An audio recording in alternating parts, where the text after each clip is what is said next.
नमस्कार, मैं हूं अमित कुमार। भारत में चांदी की कीमतों में जबरदस्त गिरावट आई है। पिछले सिर्फ 7 दिन के अंदर ही करीब 20,000 रुपए प्रति किलो की कटौती देखने को मिली, जिसने आम लोगों से लेकर बड़े निवेशकों तक सबको चौंका दिया। पूरे देश में चर्चा का विषय बन चुकी इस गिरावट के 5 सबसे बड़े कारणों पर अगर बारीकी से नजर डालें तो समझ में आता है कि किस तरह अंतरराष्ट्रीय घटनाक्रम, ट्रेंडिंग रणनीतियां, तकनीकी सप्लाई और डिमांड का गणित और विदेशी बाजारों का खेल भारत के चांदी बाजार पर यह किस तरह से असर डाल रहा है। देखिए, सबसे पहला कारण है सप्लाई। लंदन के वाल्स में अचानक चांदी की उपलब्धता बढ़ गई। अमेरिका और चीन दोनों ने बड़ी मात्रा में चांदी का निर्यात किया, जिसे लंदन जैसे वैश्विक ट्रेंडिंग सेंटर में जमकर माल भरा और दाम धड़ाम से नीचे गिर गए। दूसरा कारण है निवेशकों की मुनाफा वसूली। चांदी की ऐतिहासिक रिकॉर्ड बनाने के बाद कई ट्रेडर और निवेशकों ने मुनाफा बुक करना शुरू कर दिया, जिससे बाजार में बिक्री का दबाव बना और दाम गिर गए। तीसरे कारण की बात करें तो वो है अंतरराष्ट्रीय बाजार में डॉलर की मजबूती। जैसे ही अमेरिकी डॉलर ने ताकत पकड़नी शुरू की, सोने चांदी जैसी धातुओं में निवेश सुस्त पड़ गए और कीमतें नीचे आ गई। चौथे कारण की बात करें तो वो है ट्रेड वॉर और भू राजनीतिक तनाव में नरमी। चीन अमेरिका के तनाव कम होते ही दुनिया में सेफ हेवन डिमांड यानी कि आर्थिक संकट से बचने के लिए चांदी खरीदने की होड़ भी कम हो गई।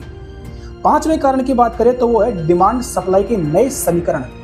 जहां एक और ईवी, सौर ऊर्जा, 5G और AI हार्डवेयर की डिमांड ने मजबूती दिखाई थी, वहीं अचानक सप्लाई में राहत आते ही कीमतें सामान्य होने लगी। इसी बीच भारत में प्रमुख शहरों जैसे कि दिल्ली, मुंबई, चेन्नई, इन सभी में चांदी का भाव 1,78,000 रुपए प्रति किलो से गिरकर 1,47,000 से 1,56,000 रुपए के दायरे में आ गया। MCX जैसे एक्सचेंज पर निवेशकों की पोजीशन कटौती, ETF में गिरावट और MMTC पैम्प जैसे रिफाइनरी के स्टॉक्स खत्म होने की खबरें माहौल में घबराहट और बेचैनी लेकर आई। लेकिन क्या इस गिरावट को आम लोग सिर्फ नुकसान समझे? जी नहीं, बल्कि कई जानकार तो ये कहते हैं कि इसे अब निवेश का मौका माना जा सकता है, क्योंकि औद्योगिक डिमांड अभी बनी हुई है और लंबी अवधि में चांदी का फंडामेंटल स्ट्रॉन्ग दिख रहा है। कुछ एक्सपर्ट्स का मानना यह है कि ये गिरावट पिछले महीनों के तेज उछाल के बाद में मार्केट का प्राकृतिक संतुलन है।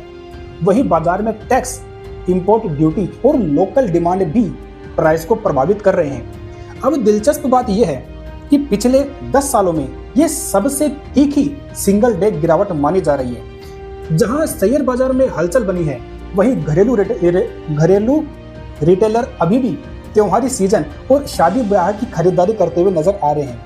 एक्सपर्ट्स की राय माने तो अगर आप ज्वेलरी खरीदना चाह रहे हैं तो BIS हॉलमार्क, बिलिंग और कीमत की सही पुष्टि जरूर करें।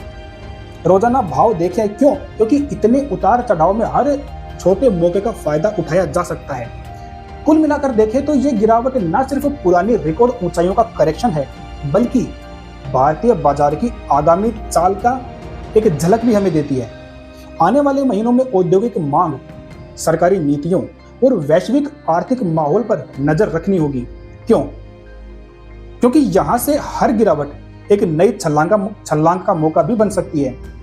जो लोग कहते हैं कि चांदी का जादू टूट गया, उन्हें यह समझना चाहिए कि बाजार में डर और लालच का खेल जब जब चरम पर पहुंचा है, बड़ा निवेशक हमेशा मौके की तलाश में ही रहता है। शायद इस गिरावट ने एक बार फिर आम आदमी और निवेशक दोनों को नई रणनीतियां सोचने पर मजबूर कर दिया है। तो इस पूरी जानकारी के ऊपर आप लोगों का क्या कहना है? कमेंट्स में आप अपने विचार हमें बता सकते हैं। आगे की अपडेट के लिए आप लोग हमारे साथ बने रहिए। धन्यवाद।